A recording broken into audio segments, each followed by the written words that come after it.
Immersion versus Valve. Who is Immersion though? Valve Software is being sued by Immersion Corporation. Immersion Corporation is a Florida-based company. This company was founded by Louis Rosenberg, but currently being led by Francis Jose, who is acting as both CEO and General Counsel, aka their chief lawyer. They license out haptic technology. Of course, in the news, they're also known as patent trolls. They've sued a ton of companies, including the likes of Sony, Apple, and Meta, aka Facebook. It's especially egregious in the case of Sony.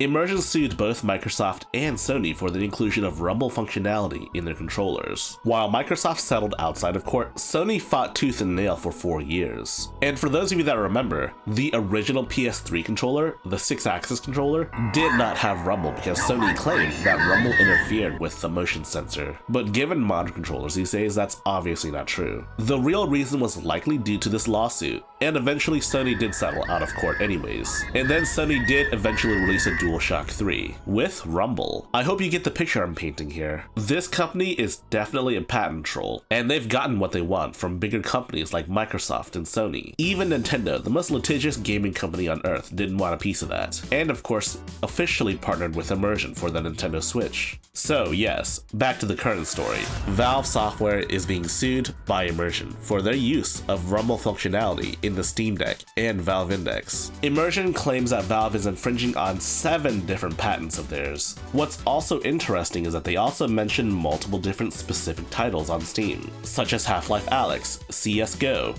Apex Legends, GTA 5, and a couple of other different titles as well. This is the part that really trips me up. The Steam Deck and the corresponding software, including Steam, and game titles, collectively, the accused handheld instrumentalities, as well as the Valve Index and corresponding software, including Steam VR, and game titles, collectively, accused VR instrumentalities, infringe on patents in suit of violation 35 U.S.C. section sign 271. Immersion seeks appropriate damages, injunctive relief, pre-judgment and post-judgment interest, and ongoing royalties for Valve's infringement of the patents in suit. The especially worrying part is that they explicitly mention game titles. This complaint document is extremely long, about 76 pages worth of documents, but there will be a link in the description down below. The one part I do want to mention is that Valve does provide SDKs to developers. They provide a pretty decent description of how the haptics work on both the Steam Deck and the Valve Index. They also cite how there are multiple different haptics APIs for developers to use in their games, if so desired.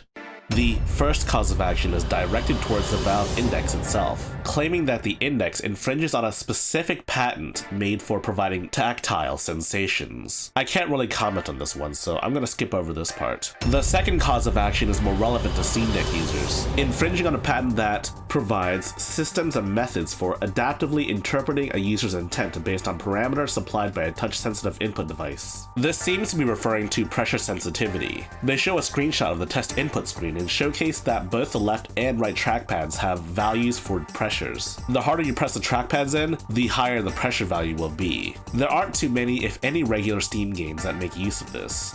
Not that I'm aware of anyways. But there are VR titles that do so. But Steam Input does have options relating to pressure thresholds. More specifically, how much pressure is required for a click to register in software. The third cause of action describes systems and methods for virtual detents through vibro-tactile feedback. Your first question is, what the heck is a detent? A detent is essentially a resistor that physically impedes your movement. Think of like volume notches or like knobs on your keyboard that have different notches, etc, etc. Those are all considered detents. Definitely the biggest example of this is the scroll wheel functionality on the Steam Deck. Scroll wheel functionality on the Steam Deck is pretty simple. See, on a trackpad, you can move your thumb clockwise or counterclockwise to get 2 different actions. And while the trackpad doesn't feature any real notches or knobs or anything of the sort, the haptics certainly fool you into thinking that there are in fact notches underneath the trackpads. The fourth cause of actions explicitly mentions systems for haptically representing sensor input. This is more aimed at the Index, which I do not own, so I can't really comment on this. The fifth cause of action mentions position control of a user element associated with the haptic output device. This is aimed directly at the Steam Deck. The big example they give off is haptics firing off when you say you use triggers. The Steam Deck's triggers don't actually have haptics built into them. It's all trackpad, but it certainly feels like there's haptics coming from the triggers. The sixth cause of action mentions haptic overlays in augmented reality. Something that the Steam Deck doesn't do. This is a Valve Index thing. The seventh cause of action falls under this category as well, being Valve Index specific. This is about proximity-based haptic feedback, aka touching a wall in VR. Half of these causes of actions are directed towards Steam Deck, the other half being directed towards the Valve Index instead. Personally, I didn't dive directly into the patents because they are quite lengthy patents. 7 of them to be clear, but it honestly seems like they might have a case here. There's also a prayer for relief section in which Immersion respectfully requests judgment against Valve as follows. A. They want the court to judge Valve and claim that they have in fact infringed on these 7 patents. B. They want the court to prohibit Valve and its agents, officers, servants, employees, and etc., or anyone participating with Valve from deploying, operating, maintaining, testing, or using the accused handheld instrumentalities and accused VR instrumentalities, effectively blocking the sales of both the Steam Deck and the Valve Index. C. That the court awards damages to Immersion for Valve's infringement. D. Any post-judgment royalties. E and F, I believe, are in fact legal fees. This is the part where my professional YouTuber opinion comes in or whatever. These patents are quite abstract, and they can cover a variety of different situations. I don't think they should have been granted these patents, but I guess we're way past that point at this point. Given that Immersion has been able to bully Microsoft and Sony successfully, the prospects aren't looking great for Valve. I don't really know a whole lot about Valve's legal team, how good they are, yada yada yada, because you don't really hear about Valve going into a lot of lawsuits the same way Microsoft or Sony or Nintendo do. I mean, they do get sued though. Remember Scuff versus Valve? Valve only recently got an appeal for that case. I haven't heard any updates from that case since. These legal cases take some time to handle, and honestly, it could be a while before we hear anything about this case. Probably the most realistic outcome here is that Valve just settles with Immersion Corporation, settles outside of court, and they just drop this lawsuit. If they were to settle out of court, what could this mean for the Steam Deck? Could there be a price hike? Well, first and foremost, I'm not Valve, so I couldn't tell you what they would do.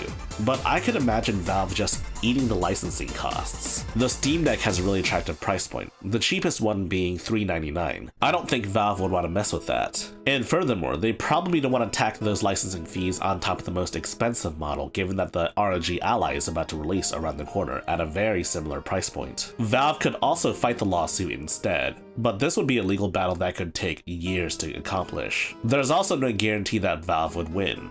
And if Valve were to challenge and lose the lawsuit, the results could be catastrophic, not just for Steam Deck users, but Valve Index users as well. If you liked this video, be sure to press the thumbs up button and spread the good gospel of high-tech lowlife. And if you want to see more high-tech lowlife, be sure to subscribe and press the bell icon for notifications. And for you enlightened individuals, be sure to join my Discord server. And if you wish to support high-tech lowlife, be sure to check out our Patreon page, links in the description down below.